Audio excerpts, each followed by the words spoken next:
अलग है, वो परम आनंद मीरा हो जाओ, सदना कसाई हो जाओ।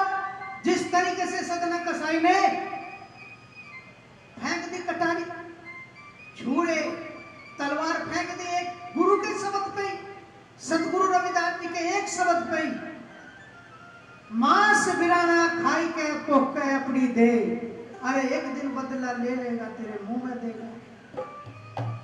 मांस खा खा कर क्या होता है, दही तो बढ़ती है। सतगुरु रविदास जी की उस वाणी को, उस पावन वाणी का अनुसरण करो। हम अनुसरण नहीं करें तो जब अनुसरण नहीं करें तो बस ये दिख रहा है कि बस हमने गा लिया और भजन कर लिया और मत्था टेका शॉर्टकट नको बंद की होली बस। जब व्यक्ति हर जगह मेहनत करता है, पूरी जिंदगी मेहनत करता करता करता करता एक मकान बना पाता है, पूरी जिंदगी में नौकरी करता करता एक अच्छा मकान बनाता है, कितनी मेहनत करता आ रहा हो। जब उसने एक झोपड़ा तैयार किया, यो भी ऐसा तैयार किया कि यो उसके साथ में जाएगा, लेकिन वो झोपड़ा जिसे महल, जो घर हमें, जिस घर में हमें जाना है, तो उसमें तो बहुत समय लगेगा, बहुत कठिनाई होगी, तो कैसे होगा। तो इसीलिए गुरु महाराज कहते हैं कि सुमरन में लग जाओ, चाहे आध घंटा लगो, चाहे 1 घंटा लगो, बैठो। अगर नहीं बैठा जाए तो जो है घाट पर लेटे, किसी बूढ़े ठेरे के बस की नहीं है, बैठ लेटे लेटे करते रहो, 8 पैर 64 घड़ी मंडे रहे गुरु के शरण में। जिभ्या से सतनाम जब सतगुरु रविदास जी ने कहा, तुम्हें कहीं जाने की आवश्यकता नहीं है, तीर्थ जाने की आवश्यकता नहीं है, व्रत करनी, इसकी भी व्रत भी ये है कि शरीर का साधन है। जब शरीर में जान नहीं रहेंगे, फिर करके देखो व्रत, फिर जब चक्कर आते फिर चल। जो ठाड़े हो रहे, जिनके पेट लिकड़ गए, या जिनका कुछ जो है वो कुछ न कुछ बढ़ रहा, चर्बी बढ़ रही, उन्हें व्रत करो, उन्हें जरूरत है। जिभ्या से सतनाम जप हाथन से कर काज, और कही रविदास, जिभ्या से सतनाम जप हाथन से कर काज, और राम मिले घर आए के कही रविदास नचा। कि वो रमैया जो राम है, जो रम रहा तुम्हारे अंदर, जो हमारे अंदर रमा हुआ, ये बोल रहा है यो तुझे मिल जाएगा, इससे हम भिन्न है।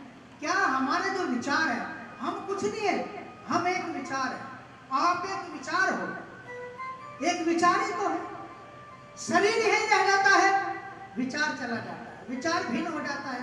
कोई विचार पोतों में चला जाता है, पोती में चला गया, लड़के में चला गया, लड़की में चला गया।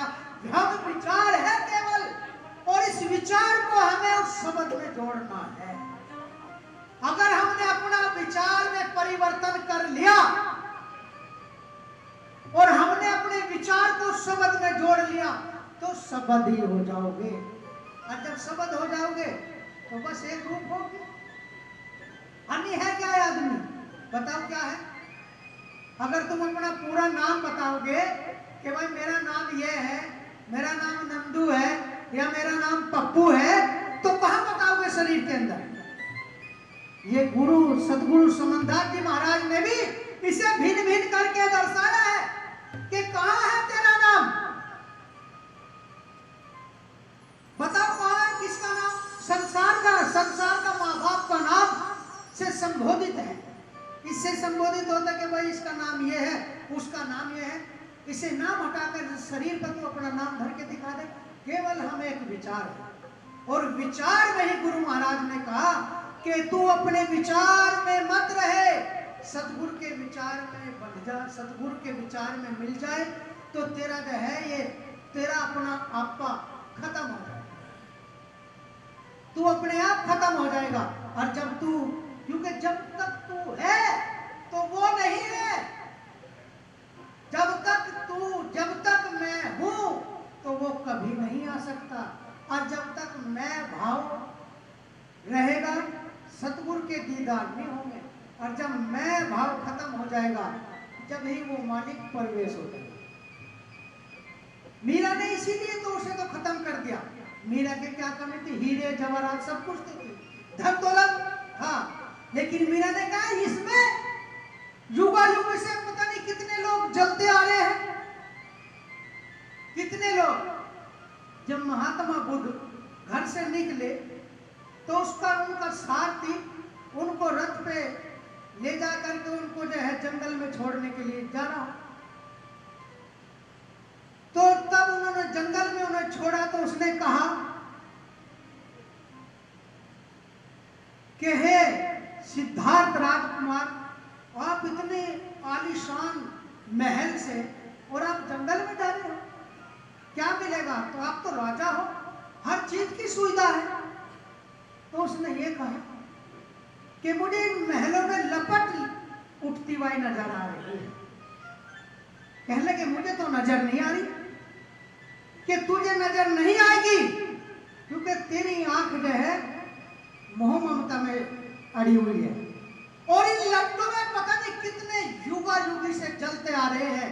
अब मुझे इसको छोड़ना है, मुझे इसे त्यागना है, मुझे बचना है। इसीलिए इस संसार में एक विचार, जो विचार में व्यक्ति इनमें रम गया तो यही रम जाएगा, जो जीव इस विचार में फंस जाएगा। अगर हम सतगुरु के शब्द में मिल गए तो बस बेड़ा पार है। हालांकि यही तो गुरु महाराज कहते थे, गुरु समनदास जी। गुरु समनदास जी ने कहा, उन्होंने तो यहां तक कह दिया क्योंकि उनका तो आर पार नहीं था। उन्होंने कहा कि मैं ज्ञान भिक्षुक भी नहीं हूं।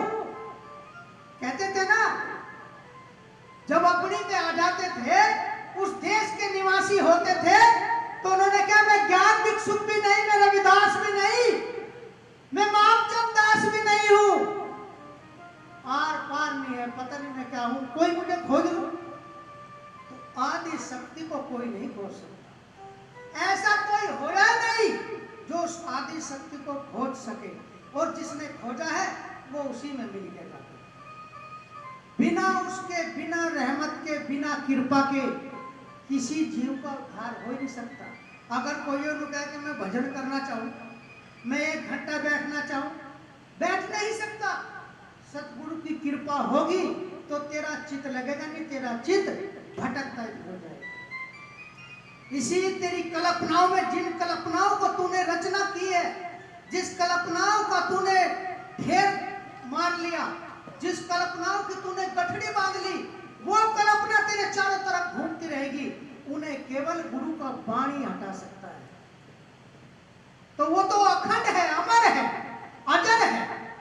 ये तो सब देह के नाम है सब। इसीलिए अगर हमें उसमें मिलना है तो हमें देह से ज्यादा प्रेम नहीं करना चाहिए।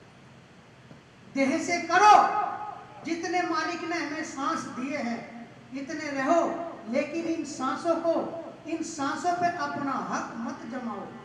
ये सांस सतगुरु के, इसलिए वो ले जाता है। जब तक हम ये रखेंगे कि ये सांस हमारे हैं, जो शरीर हमारा है, तो ये समझो कि हमारा कुछ नहीं है। और जब हम ये सोच लेंगे कि हमारा संसार में कुछ नहीं, जो भी मालिक का है तो सब कुछ है। तो हमें यही है, ठहर जाओ। जब हम ठहर जाएंगे, ठहर का मतलब है एक जगह रुक जाओ। जब एक जगह रुके तो उसी की आवागमन खत्म। शब्द ठहर ही तो है, और क्या है? मिर्गा बीच बसे कस्तूरी, ढूंढत घास फिरे। वो मिर्ग जो है उसके अंदर कस्तूरी रहती है, लेकिन उसे पता नहीं चलता। क्यों नहीं चलता? बिना गुरु के नहीं पता चलता। भटकता फिरता है, भटकता फिरता है। और जब गुरु इसे ठहरा देता है, एक जगह टिका देता है, तो इसमें खुशबू इसी के अंदर आएगी। खुशबू तुम्हारे अंदर है। मथुरा जाऊना काशी, थारे नाम के भरोसे अविनाशी। गुरु रविदास जी ने कहा, नहीं मुझे तिलक की आवश्यकता नहीं है, मुझे वरन जब की आवश्यकता नहीं, तब की आवश्यकता नहीं है। ये सब क्या है? ये सब जो है सत्य। सत्य तो यह है कि ये सब मान बढ़ाई है, मान बढ़ाई। क्योंकि अगर जो बताया सतगुरु रविदास जी ने, सतगुरु समनदास जी ने कहा कि सहज मार्ग जो है सुमरण है। सुमरण, कहीं भी चलते फिरते उठते बैठते सुमरण मेरे से जुदा मत हो, क्योंकि मेरे से जुदा हो गया तो वासना में चला जाएगा, अपने क्रियाकलाप में चला जाएगा। तो यही है, ये तो जो साधन है, साधु क्यों करता है साधन? साधु क्यों करता है साधन? इसलिए कि समाज का कल्याण हो। तप करता है,